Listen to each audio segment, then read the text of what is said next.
पाएगा। आपको लगता है कि आज के जैसे अपने प्लेवे मेथड की बात की तो बच्चों पे काफ़ी ज़्यादा बर्डन है स्टडीज़ का। जैसे अभी कुछ देर पहले आपने जिक्र किया था एक लड़की का जिसकी वीडियो बहुत वायरल हुई थी, जिसमें उसने बताया था कि वो स्टडीज़ का काफ़ी ज़्यादा स्ट्रेस है और उसका खेलने के लिए उसको थोड़ा सा टाइम दिया जाए। तो आज के टाइम में बच्चों की जो बर्डन जो है वो बढ़ गया है। प्लेवे मेथड जो है वो कहीं ना कहीं कम देखने को मिल रहा है, क्योंकि इतनी ज़्यादा 8-8 सब्जेक्ट होते हैं पढ़ने के लिए, तो बच्चा अपना टाइम नहीं दे पाता। वो जो एक इन्वायरमेंट होता था बाहर खेलने के लिए, वैसे भी कोरोना का टाइम चल रहा था, तो अब जाके बच्चे जो खेलने का उनको मौका मिल रहा है दूसरों के साथ, तो क्या देखते हो बर्डन जो है वो रहता है कहीं ना कहीं बच्चों का, जो छोटे ही स्तर पे जो होते हैं बच्चे जो। बिल्कुल बर्डन है, क्योंकि जैसे हमने अपने फैमिलीज़ में देखा, माहौल देखा कि जैसे हमारे जो जिस तरह का जो सिस्टम जो हम चोरी करते हैं ना, जब वो कभी भी फैक्टर नहीं होता। हमने ऑनलाइन सिस्टम की बात की, ऑनलाइन सिस्टम की जब बात करते हैं, उन्हीं बच्चों के लिए फ़ायदा था जिनके पेरेंट्स अवेयर थे, जिनके पास फ़ोन सिस्टम था, चाहे लैपटॉप सिस्टम था, वो अगर बच्चों को अगर कर सकते हैं। कुछ ऐसी फैमिलीज़ थी, गरीब थे और मध्यवर्गीय थे, जिनके पास हो सकता है मोबाइल ना हो, वो बच्चे रह गए पीछे। कई पास ऐसे थे फैमिली जिनके पास एक ही मोबाइल होता था, बच्चे 3-3 पढ़ने वाले थे, वो कहाँ से कर पाते? ठीक है ना? और उन्हीं बच्चों को ज़्यादा नीड थी एजुकेशंस जो अच्छी शिक्षा की, जो उनको टाइम टू टाइम उनको सिखाया जाता, जो कुछ भी है, उन्हीं बच्चों को था। चलो ये तो सिचुएशन के हिसाब से गवर्नमेंट को स्टेप जो था वो लेना पड़ा कि बच्चों को भी हमें प्रोटेक्ट करना था किसी न किसी तरीके से। पेरेंट्स का कितना रोल समझते हो आपकी पेरेंट्स का? जैसे बच्चे जो हैं आज के टाइम में जो है वो डिस्ट्रैक्ट हो रहे हैं अपने टारगेट से, स्टडीज़ के बजाय वो ज़्यादा नशों में ड्रग्स ले रहे हैं, तो वहाँ पे जो उनकी डिस्ट्रैक्शन हो रही है, सबसे ज़्यादा जो रोल किसका रहता है? कि सोसाइटी का रहता है, पेरेंट्स का रहता है, किसका रहता है? क्योंकि बच्चे जो हैं बड़ा मन जो है उनका बड़ा चंचल होता है, वो भटक बड़ी जल्दी जाते हैं, तो ये कहाँ तक जो पेरेंट्स इसके लिए रिस्पॉन्सिबल हैं? मैं कहती हूँ पेरेंट्स ही रिस्पॉन्सिबल है। आज हमारे जो जो सिंगल्स फैमिलीज़ हैं, पेरेंट्स दोनों जो है कमा रहे हैं, या फिर हो सकता है एक रियलिटी है, इस रियलिटी को हम झुठला नहीं सकते। आज पेरेंट्स मम्मी जो मदर फादर इन दोनों के बीच में जो है कोई ना कोई डिस्प्यूट है, चाहे वो मैटरनल अफेयर्स हो, चाहे प्रॉपर्टी को लेके हो। कई बार होता है कि फैमिली में एक जो लेडी है वो अपने हस्बैंड से ज़्यादा एक्सपर्ट है, ठीक है ना, उसको नीचा दिखाने के लिए भी फैमिलीज़ में जो माहौल बनता है, बच्चे अगर थोड़ा सा डिस्टरबेंस हो जाती है, उस लेडीज़ को ही सब कुछ माना जाता है कि इसी की प्रॉब्लम्स है। फैमिली का रोल जो है वो नहीं है। आज आप देख रहे हो कि हम बच्चों को बोलते हैं ना, पढ़ो, रीड करो, अगर पेरेंट्स जो है वो खुद बच्चों के सामने एंजॉय कर रहा है, वीडियोस एंजॉय कर रहा है, न्यूज़ एंजॉय कर रहा है मोबाइल्स में, वो बच्चों को, उसको कोई हक ही नहीं है कि बच्चों को कहने का कि आप जो है वो स्टडी करो।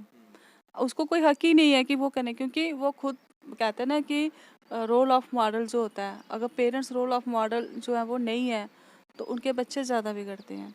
दूसरा कि अगर आप उनको ध्यान नहीं दे पाओ, उनकी लैंग्वेज कमज़ोर है, उनका सब्जेक्ट कमज़ोर है, अब अगर वो ध्यान नहीं दे पाते, अगर टीचर्स से उनका कोई कम्युनिकेशन नहीं है, उनके बच्चे ज़्यादा बिगड़ रहे हैं। दूसरा आता है कि हमारे कुछ जो फैमिलीज़ होती हैं, हमारे कुछ इन्वायरमेंट ऐसा आता है कि हम दूसरों के बच्चों को आगे बढ़ता नहीं देख सकते। उनके बच्चों को हम, जब कोई आगे बढ़ रहा है, उनको हमने ऐसे बड़े सारे लोग होते हैं कि जो उन बच्चों को बुरी आदतों की ओर धकेल देते हैं। बड़े-बड़े सपने दिखाए जाते हैं उनको, ये कहते हैं। और पेरेंट्स जो है, 1 या 2 बच्चे होते हैं, उन पे पेरेंट्स ने इतनी ज़्यादा जो अपनी होप्स जो होती हैं उन पे थोपी होती हैं कि आपने ये करना, आपने वो करना, हो सकता है उस बच्चे का इंटरेस्ट ही ना हो उसमें। ये सब चीज़ें जो है एक बच्चे को बिगाड़ने का जो माध्यम है। बिल्कुल, बहुत सी बात की। जैसे आज भी देखा जाए तो काफ़ी ज़्यादा बच्चे जो हैं वो इन सब चीज़ों में ज़्यादा अपना इंटरेस्ट दिखा रहे हैं कि पेरेंट्स का आपने बताया बात की कि जिस तरह से पेरेंट्स का एक कंट्रोल रहता है, डिस्टर्बेंस रहती है फैमिली में, फैमिली डिस्टर्बेंस की वजह से भी बच्चा काफ़ी डिस्टर्ब रहता है। अगर आपस में ही जो हस्बैंड वाइफ में जो मनमुटाव होता रहेगा, तो बच्चा जो है उस माहौल में पढ़ भी नहीं सकेगा और उसकी मेंटल जो हेल्थ होगी वो भी डिस्टर्ब होगी, जिससे उसका जो कंसंट्रेशन होगी पढ़ाई में वो नहीं लगेगी। फ्रस्ट्रेशन, और दूसरा जो है वो मैं कहती हूँ एजुकेशन भी ज़्यादा डिफेक्टेड है।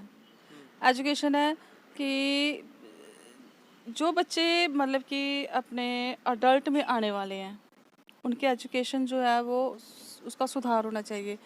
आज देखा जाए तो जो अडॉप्टेड लैंग्वेज जो उस पे थोपी गई है, अगर उसमें वो क्रैमिंग करता जा रहा है, उसको नेचुरल कुछ पता ही नहीं होता, वो जो क्लास में 10 बच्चे होंगे ना, उस हिसाब से वो 2 या 3 बच्चे चलते हैं, बाकी वाले सारे डिस्टर्ब होते हैं किसी न किसी कारण। क्या आता है? क्योंकि वो उस लैंग्वेज को, उस मेथड को वो अडॉप्ट कर ही नहीं पाया, अपनी हैबिट्स की अपने थिंकिंग में वो चीज़ ला नहीं पाया। अब जिस बच्चे ने मतलब कि सिंपल सिंपल अब कुछ सीखा हो अपनी लाइफ में, जिसको अभी प्लस माइनस नहीं आती हो, उसकी अगर आप उसको मतलब कि फार्मूलाज पे मेथड्स को करवा दिया जाए तो उसको कहाँ पे होगा। अगर किसी बच्चे का कोई गैप रहता है स्टडी में, उस बच्चे को गैप को पूरा करने के लिए एक ऐसा सोर्स होना चाहिए पेरेंट्स के पास, चाहे वो ट्यूटर्स ऐसा हो कि उसको वो गैप जो दूर करे। जब तक बच्चों को बेसिक जो है वो समझ नहीं आता, उसको आगे स्टेप जो उठाना नहीं चाहिए, चाहे वो टीचर्स का भी ऐसा रोल होना चाहिए।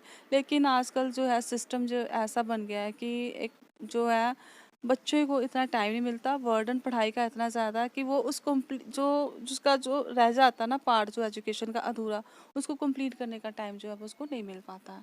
ये एक बहुत बड़ा डिफेक्टेड है। अब बच्चे को कहते हैं ना कि सिंपल चीज़ बेसिक नहीं आएगा तो वो आगे क्या करेगा, फार्मूला कैसे वो उसको सॉल्व कर पाएगा।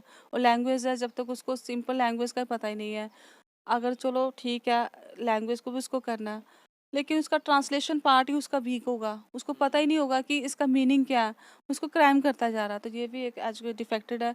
हमें जो है इस चीज़ को जो है अगर इन इम्प्रूव करना है तो इसको जड़ से इम्प्रूव करना पड़ेगा। बिल्कुल एजुकेशन सिस्टम सिस्टम जो है वो कहीं ना कहीं डिफेक्टेड ज़रूर है, क्योंकि जो मदर टंग जो है उसकी कहीं ना कहीं कमी रह गई है एक नीचे स्तर की बात की जाए तो। क्योंकि जैसे प्राइमरी प्री प्राइमरी स्कूल जो एजुकेशन जो बच्चों को दी जाती है उसमें सबसे ज़्यादा इंपॉर्टेंट जो रोल रहता है वो टीचर्स का, स्कूल का रहता है कि अगर उनको मीडियम जो है वो अगर मदर टंग में के मीडियम में उनको शिक्षा दी जाए तो काफ़ी ज़्यादा आसान रहता है।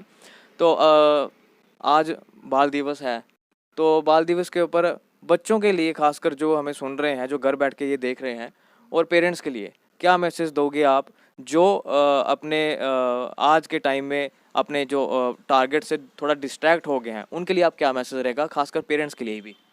बच्चों के लिए भी मैं सबसे पहले ही बात करूँगी, बच्चे जो देख रहे होंगे हमें, बच्चों को अब ये करना है कि आपको जो है ये चीज़ अपने दिमाग में लानी है कि अगर कोई बचपन में आपको कोई हुनर सिखा रहा है, बच्चे डिग्निटी ऑफ फ्लेवर, हमें उसे कभी भी इनकार जो है वो नहीं करना चाहिए सीखने से। ये डिग्निटी ऑफ फ्लेवर ही है जो आपको आगे जाके लाइफ में काम आएगी। चाइल्ड लेबर्स की बात करते हैं हम, वो बच्चे होते हैं जिनको मतलब कि ऐसे बच्चे जिनको ज़बरदस्ती जिनसे मजदूरी करवाई जाती है, लेकिन डिग्निटी ऑफ लेबर बहुत इम्पोर्टेंट है। अगर हमें घर में कोई फैमिली में कोई काम बताता हमें करना चाहिए। जी, इधर डिग्निटी ऑफ लेबर, यही बच्चे जो बचपन में काम करके आगे बढ़ते हैं लाइफ में, ये कुछ ना कुछ बनते हैं। बच्चों, एपीजे अब्दुल कलाम के बारे में स्टडी करो, लाल बहादुर जी की बारे में स्टडी करो, जिन्होंने जो है वो घर में काम करके अपनी पढ़ाई का गुजारा किया, फिर वो एक अच्छे जो है पर्सनालिटीज़ बनी है। आपको भी ऐसा करना चाहिए। फैमिलीज़ की बात करती हूँ, पेरेंट्स की बात करती हूँ, तो मैं यही कहूँगी कि अपने बच्चों को जो है वो दूसरों बच्चों के साथ क्रिटिसिज्म जो है वो उनका नहीं करना चाहिए। आपकी एक जो है एक नफ़रत भरी नज़र जो है बच्चों को जो है वो उसके राह से भटका सकती है। टीचर्स के बारे में ये कहना चाहूँगी, जो टीचर्स सुन रहे हैं, मुझे सुन रहे हैं, मैं यही कहना चाहूँगी कि अगर तो आपके पास कोई ऑप्शंस होता है तो आप दूसरे ऑप्शंस को चूज़ कर सकते हैं। ज़बरदस्ती टीचिंग जो है करने की नीड नहीं है।